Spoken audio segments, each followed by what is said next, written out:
Hello friends, ನಮಸ್ತೆ. Welcome back to my YouTube channel. ಎಲ್ಲರೂ ಹೇಗಿದ್ದೀರಿ? ಚೆನ್ನಾಗಿದ್ದೀರಾ ಅಂತ ಅಂದ್ಕೋತೀನಿ. ಇದು ನಂದು ಒಂದಿನದ್ದು ಸಿಂಪಲ್ ಡೈಲಿ ಲಾಗ್ ಮಾಡ್ತಾ ಇದ್ದೀನಿ. ಬೆಳಗ್ಗೆ ಎದ್ದು ಹಾಗೆ ಸುಮ್ಮನೆ ನಾನು ಮಿನಿ ಗಾರ್ಡನ್ ಕಡೆ ಬಂದು ನೋಡೋಣ ಅಂತ ಹೇಳಿ ನೋಡ್ತಾ ಇದ್ದೆ. ಎಲ್ಲ ಗಿಡಗಳು ತುಂಬ ಚೆನ್ನಾಗಿ ಬಂದಿದ್ದಾವೆ. ಸೇವಂತಿಗೆ ಗಿಡಗಳು ಮಾತ್ರ ಎಲ್ಲ ಒಣಗೋಗಿದ್ದಾವೆ. ಅದು ಬಿಟ್ಟರೆ ಎಲ್ಲ ಮೆಣಸಿನ್ಕಾಯಿ ಗಿಡ ಎಲ್ಲ ತುಂಬ ಚೆನ್ನಾಗಿ ಬಂದಿದೆ. ಸೊ ಹಾಗೆ ಅಡುಗೆ ಮನೆಗೆ ಬಂದರೆ ಬೆಳಿಗ್ಗೆದು ಬ್ರೇಕ್ಫಾಸ್ಟ್, ಮಧ್ಯಾಹ್ನ ಲಂಚ್ಗೆ ಎಲ್ಲದಕ್ಕೂ ರೆಡಿ ಮಾಡಬೇಕು. ಆಫೀಸ್ ಹೋಗೋದ್ರಿಂದ, ಪಾಪ ಸ್ಕೂಲಿಗೆ ಹೋಗೋದ್ರಿಂದ ಮನೆಯಲ್ಲಿ ಯಾರೂ ಇರಲ್ಲ. ಸೊ ಎಲ್ಲ ಬೆಳಿಗ್ಗೆ ಮಧ್ಯಾಹ್ನಗೆಲ್ಲ ಮಾಡಿಬಿಟ್ಟು ಹೋಗಬೇಕು. ಸೊ ನಾನು ಹಾಗೆ ಮೆಂತ್ಯ ಬಾತ್ ಮಾಡೋಣ ಅಂತೇಳಿ ಅಂದ್ಕೊಂಡೆ. ಮೆಂತ್ಯ ಸೊಪ್ಪು ತಂದಿದ್ದೆ ನಿನ್ನೆ. ಸೊ ಮೆಂತ್ಯ ಬಾತ್ ಮಾಡೋಣ ಅಂತ ಹೇಳಿ ಒಂದು ಮಿಕ್ಸಿ ಜಾರ್ಗೆ ಮಸಾಲೆ ಐಟಮ್ಗಳೆಲ್ಲ ಹಾಕ್ಕೋಬೇಕು. ಚಕ್ಕೆ, ಲವಂಗ ಆ್ಯಂಡ್ ಏಲಕ್ಕಿ, ಹಾಗೆ ಮೊಗ್ಗು ಅದೆಲ್ಲ ಹಾಕ್ಕೊಂಡು, ಆಮೇಲೆ ಸ್ವಲ್ಪ ಕಾಯಿ ತುರಿ, ಸ್ವಲ್ಪ ಒಂದು 5 ಹೆಸರು ಬೆಳ್ಳುಳ್ಳಿ, ಸ್ವಲ್ಪ 1 ಇಂಚಷ್ಟು ಶುಂಠಿ, ಒಂದು ಹಸಿರು ಮೆಣಸಿನ್ಕಾಯಿ ಖಾರಕ್ಕೆ ತಕ್ಕ, ಆಮೇಲೆ ಧನಿಯಾ ಬೀಜ, ಹಾಗೆ ಜೀರಿಗೆ ಸ್ವಲ್ಪ, ಹಾಗೆ ಕೊತ್ತಂಬರಿ ಸೊಪ್ಪು, ಪುದೀನ ಸೊಪ್ಪು, ಇದಿಷ್ಟನ್ನು ಹಾಕ್ಕೊಂಡು ನುಣ್ಣಗೆ ಪೇಸ್ಟ್ ಮಾಡ್ಕೋಬೇಕು. ಹಾಗೆ ಒಂದು ಕುಕ್ಕರಲ್ಲಿ ಕುಕ್ಕರ್ ಬಿಸಿ ಮಾಡೋಕ್ಕಿಟ್ಟು ಅದರಲ್ಲಿ ಸ್ವಲ್ಪ ಆಯಿಲ್ ಹಾಕ್ಕೊಂಡು, ಆಮೇಲೆ ಒಂದು ಸ್ವಲ್ಪ ಮಸಾಲೆ ಐಟಮ್ಗಳನ್ನ ಇದಕ್ಕೂ ಹಾಕ್ಕೊಬೇಕು. ಯಾಕಂದರೆ ಮಿಕ್ಸಿಯಲ್ಲಿ ರುಬ್ಬೋವಾಗ ಜಾಸ್ತಿ ಹಾಕ್ಕೊಳ್ಳೋಕೆ ಹೋಗಬೇಡಿ. ಜಾಸ್ತಿ ಹಾಕ್ಕೊಳ್ಳೋಕೆ ಹೋದರೆ ಹೊಟ್ಟೆ ಉರಿ ಬರುತ್ತೆ, ಅಂದರೆ ಎದೆ ಉರಿ ಥರ ಬರುತ್ತೆ, ಗ್ಯಾಸ್ಟ್ರಿಕ್ ಥರ ಆಗಿ ಅದೊಂಥರ ಜಾಸ್ತಿ ಎದೆ ಉರಿ ಥರ ಬರುತ್ತೆ ಜಾಸ್ತಿ ಮಸಾಲೆ ಐಟಮ್ಗಳನ್ನ ತಿಂದರೆ. ಸೊ ಆದಷ್ಟು ನಾವು ಈ ಪೌಡರ್ ಎಲ್ಲ ಹಾಕಿ ಬಾತ್ಗಳಿಗೆಲ್ಲ ಪಲಾವ್ಗಳಿಗೆಲ್ಲ ಜಾಸ್ತಿ ಮಸಾಲೆಗಳನ್ನ ಹಾಕಿಬಿಟ್ಟು ಮಾಡ್ತೀವಿ. ಬಟ್ ಅದು ನಮಗೆ ಒಂಥರ ಟೇಸ್ಟಿಂಗ್ ಪೌಡ್ರ್ ಎಲ್ಲದಕ್ಕೂ ಟೇಸ್ಟಿಂಗ್ ಪೌಡ್ರ್ ಮಿಕ್ಸ್ ಮಾಡಿರ್ತಾರೆ. ಸೊ ಅದು ನಮಗೆ ಹೆಲ್ತ್ಗೆ ಅಷ್ಟೊಂದು ಒಳ್ಳೇದಲ್ಲ. ಸೊ ಆದಷ್ಟು ಯಾರು ಅಡುಗೆ ಮಾಡೋದಿದ್ರು ಆದಷ್ಟು ನ್ಯಾಚುರಲ್ ಆಗಿ ಮಾಡೋಕ್ಕೆ ನೋಡಿ.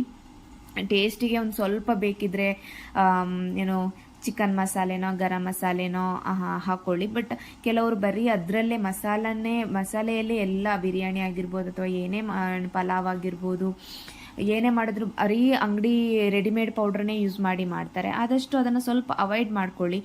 ನಾವಾಗಿ ಮಸಾಲೆಗಳನ್ನ ನಮ್ಮ ಮನೆಯಲ್ಲಿ ರುಬ್ಬಿ ಮಾಡಿಕೊಂಡು ಹಾಕ್ಕೊಂಡು ನ್ಯಾಚುರಲ್ ಆಗಿ ಮಾಡೋವಂಥದ್ದು ಮಾಡಿದ್ರೆ ನಮಗೆ ಒಂದು ಸ್ವಲ್ಪ ಹೆಲ್ತ್ಗೆ ಒಳ್ಳೆಯದಾಗುತ್ತೆ ಅಂತ ಹೇಳಿ. ಸೊ ಹಾಗೆ ಕುಕ್ಕರ್ಗೆ ಮಸಾಲೆ ಐಟಮನ್ನೆಲ್ಲ ಹಾಕ್ಕೊಂಡು ಅದು ಸ್ವಲ್ಪ ಫ್ರೈ ಮಾಡಿಕೊಂಡು, ಸಣ್ಣದಾಗಿ ಹೆಚ್ಚಿಟ್ಟಿರೋ ಈರುಳ್ಳಿ, ಟೊಮೊಟೊ ಹಾಕ್ಕೊಂಡು, ಆಮೇಲೆ ಅದನ್ನು ಸ್ವಲ್ಪ ಫ್ರೈ ಮಾಡಿಕೊಂಡು, ಬಟಾಣಿ ತಗೊಂಡಿದ್ದೀನಿ ನಾನು.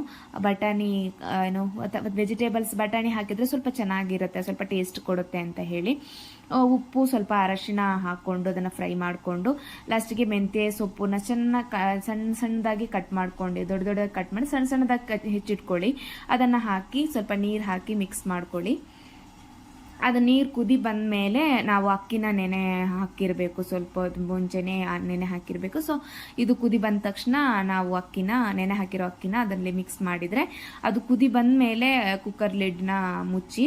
ಮೊದಲೇ ಮುಚ್ಚಿದ್ರೆ ಬೇಗನೆ ಕೆಲವರು ಅಕ್ಕಿ ಹಾಕಿದ ತಕ್ಷಣ ಹಾಗೆ ಕುಕ್ಕರ್ ಲಿಡ್ನ ಮುಚ್ಚಿಬಿಟ್ಟಿರ್ತಾರೆ.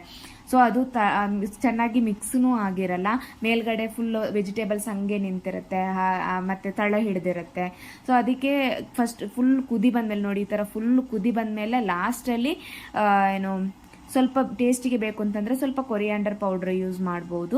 ಆಮೇಲೆ ಈ ಥರ ಫುಲ್ ಕುದಿ ಬಂದ ಮೇಲೆ ಅದು ಸ್ವಲ್ಪ ಅನ್ನ ಸ್ವಲ್ಪ ಬೆಂದಂಗೆ ಆಗಿರುತ್ತೆ. ಆವಾಗ ನಾವು ಕುಕ್ಕರ್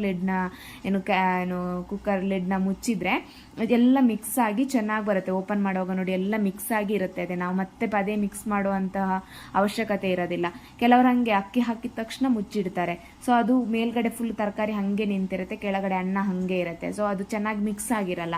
ಅದಕ್ಕೆ ಫುಲ್ ಕುದಿ ಬಂದ ಮೇಲೆ ನಾವು ಮುಚ್ಚಿದ್ರೆ ಚೆನ್ನಾಗಿ ಬರುತ್ತೆ. ಸೊ ಈ ಥರ ಚಟ್ನಿ ಜೊತೆ ಚೆನ್ನಾಗಿರುತ್ತೆ. ಹಾಗೆ ನಾವು ಈವ್ನಿಂಗ್ ಗೋಲ್ಡ್ ಶಾಪ್ಗೆ ಬಂದಿದ್ವಿ. ಸ್ವಲ್ಪ ಸಿಲ್ವರ್ ಜ್ಯುವೆಲ್ಲರಿ ಸ್ವಲ್ಪ ಪರ್ಚೇಸ್ ಮಾಡೋಣ ಅಂತ ಹೇಳಿ. ಪಾಪುದು ಓಲೆ ಅವಳು ಮುರ್ಕೊಂಡಿದ್ಲು, ಅದಕ್ಕೆ ಮತ್ತು ನಂದು 1-2 ರಿಂಗ್ ಇತ್ತು, ಅದನ್ನು ತಗೊಳ್ಳೋಣ ಅಂತ ಹೇಳಿ ಈ ಥರದ ರಿಂಗು, ಈ ಥರದ್ದು ಓಲೆ ತಗೊಂಡಿದ್ವಿ. ಸೊ ಇದಾಗಿತ್ತು ನಂದು ಸಿಂಪಲ್ ಒಂದಿನದ vlog. So thank you so much for watching. Thank you.